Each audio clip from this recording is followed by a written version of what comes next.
Hello, everyone, and welcome to Get Real with Jack and Cindy. I'm Cindy Morrison. And I'm Jack Wallace. We're glad you're here. Thanks for being here. We took a little break. We did. Yeah. We did. But we've both been very, very busy. So that's good. Very good thing. Yeah, Very good thing. Yeah. Congratulations, by the way, top 100 realtors in Tulsa. You as well, dear sir. Thank you. Yeah. I mean, I wasn't sure that it would happen this year. So it was a very humbling and nice surprise. Chinowth Cohen had the most agents on there awesome. in Tulsa. So we're very happy about that. And it's always a very nice honor. So yeah. Yes. Yeah. And how many realtors are there in 7,500 or something crazy number? I think it's like around 6,500 last I looked. Yeah, it keeps me fortunate. I don't know, but the market has definitely changed as far as how many people are actually selling and actively being agents. So that's interesting. I think a lot of people are kind of have taken their marbles and gone home over the last, which is okay. I mean, it's not for everyone. It was an easier market, and I think that a lot of people just decided it wasn't for them anymore. And then just printing money. That's all we do is just print money, right? Not. Yeah, no, but it is interesting though, because I've talked to quite a few people that are, that were just like kind of started when I did or a little bit before me, that have decided to not do this anymore because, they were kind of on that cusp of retiring anyways. And there've been a lot of changes and they just kind of are done with that. And then it's interesting. There's a lot of younger people that are coming in, which is, I'm excited about that. I think that's really great because I think that energy is wonderful. And in fact, one of the things, if you're listening and you're in the Tulsa area with Chinowth Cohen, we started a mentor group. It's called the Closing Crew because we both of us really believe there's enough success for everyone. Absolutely. And we believe in training those behind us when we're no longer doing real estate. We want to know that clients are in good hands. So we started the Closing Crew. Originally, it just kind of started with marketing, and then it just continued to grow and grow within Chinowth. I called you. Yeah. Let's talk about a little what we're going to do tomorrow. Well, the first thing we're going to do, I've been obsessed with AI. We both are obsessed with AI, and whether you like it or not, it is the wave of the future. It's actually not the wave of the future anymore. It is absolutely now, here and now. I don't have any idea how far it's going to go and where we're heading. But it's really, I find it so exciting. I just think it's so, energizing. It's energizing. And what I've really been working on, I honestly took a little bit of not a pause. Like I didn't not work. I just took some time to really focus on rebranding and refocusing, because for me, I've had a number of careers, but this has been a long career. You and I both. Yeah, this has been right. And that's good. I think it's great. But this has been this last round, it's been 20 some years. And so, which is hysterical to think that how many lives I had before that. Whoa. But the thing that's interesting is that I was on a team forever, and I knew that brand like the back of my hand. I mean, I could do that backwards and forward. You've been doing it for a hot minute. Absolutely. And then when the team dissolved, it took a while for me to figure out how to be respectful of the past and go to the future. So that whole legacy of that.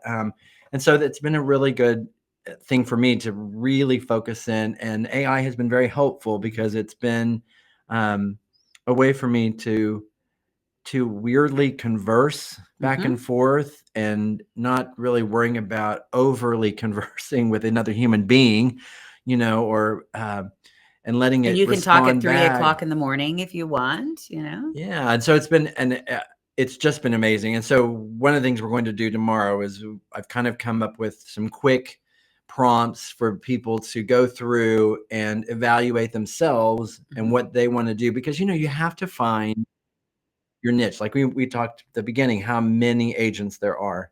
Well, there are that many agents who are not that many that are making a living. There's that many agents that are selling. There's a small percentage of that, honestly, that are making a living from it. But those that really want to make a living from it, then there's so many different people. I mean, and when you look around your neighborhood or you look around your city or you look around, it is an endless supply of inventory. Yes.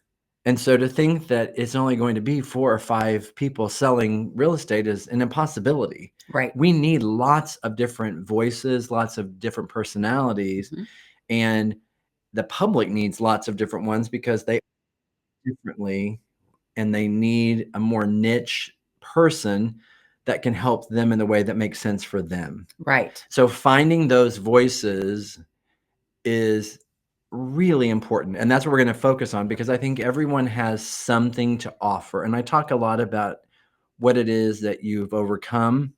I've also talked a lot about what it is that you're opposed to. Like if you have a pet peeve with the business, something that really drives you crazy, then your niche can be in solving that and Yes. helping to overcome that. The most successful people solve a problem for others. Absolutely. And you take that negative that is probably universal, or, at least universal enough to be your market, and you let those people know that is what we're going to do. I mean, I always joke when I show houses and somebody is obsessed with the hot water tank not being in the attic, or they're obsessed with, some little thing, and you go, okay, so something has happened to you in your life that you had that, and it's always, yes, that we had a hot water tank explode in the attic and it froze. So it's like everybody's going to have their thing that they really care about, and it's not going to be a hot water tank that's going to get you a client.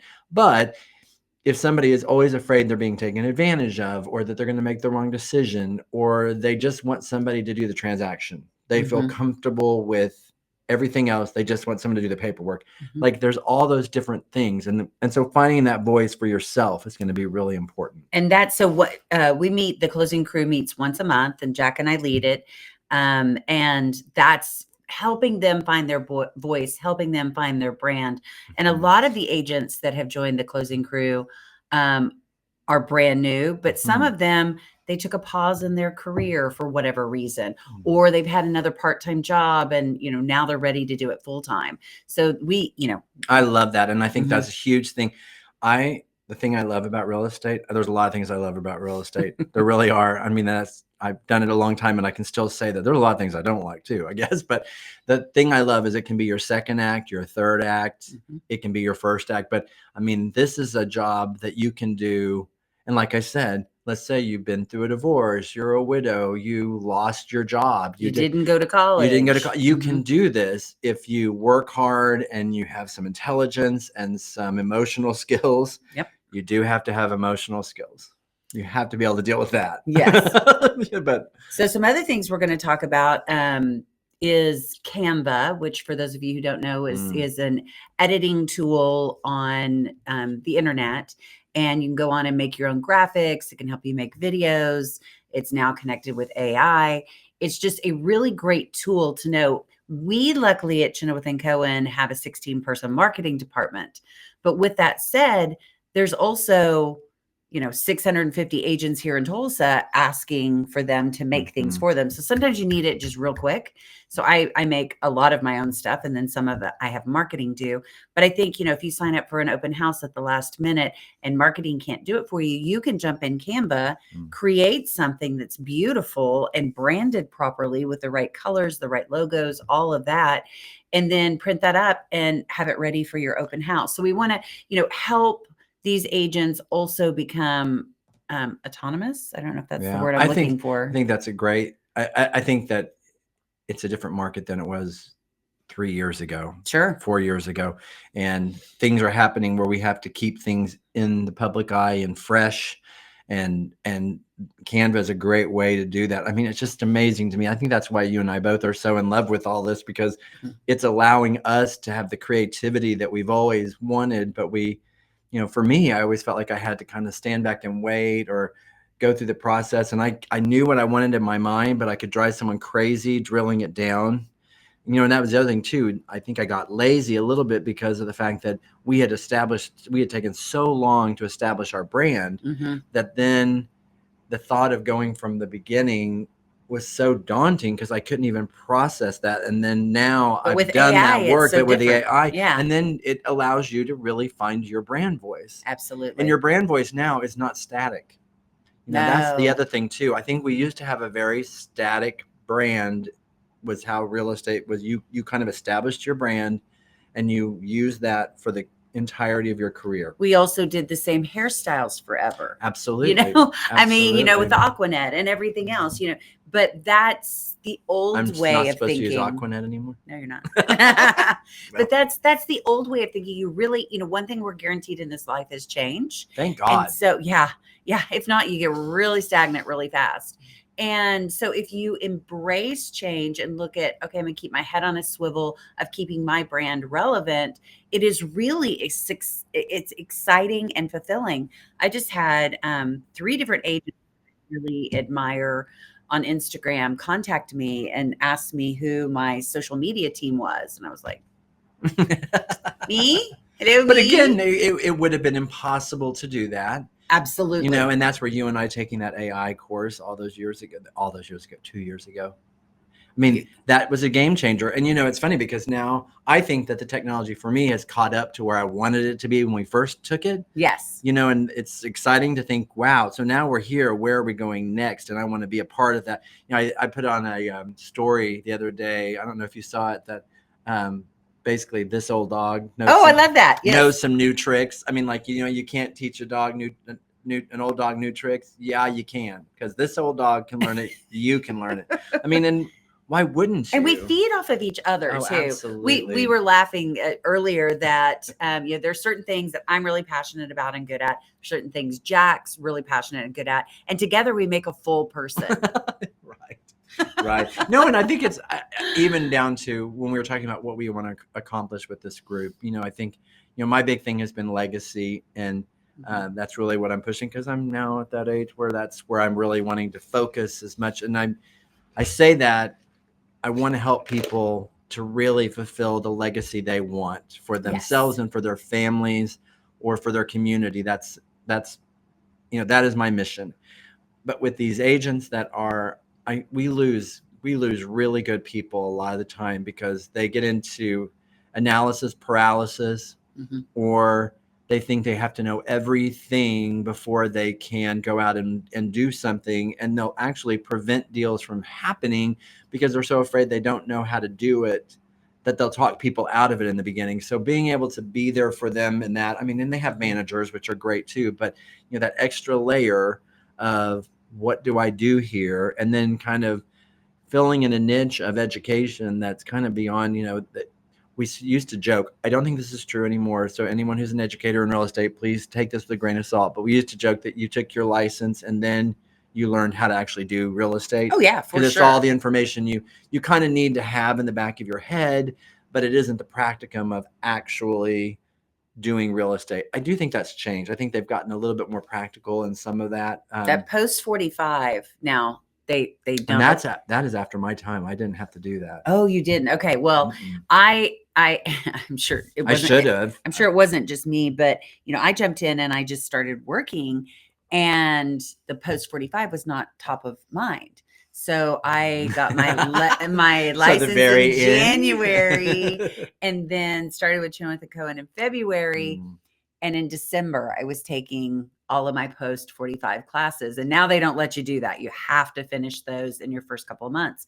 Well, the funny thing is I'm sitting there and I'm like, I wish I had known this on this last deal. Right. There's only so many things you learn in the class and taking your test and passing your test.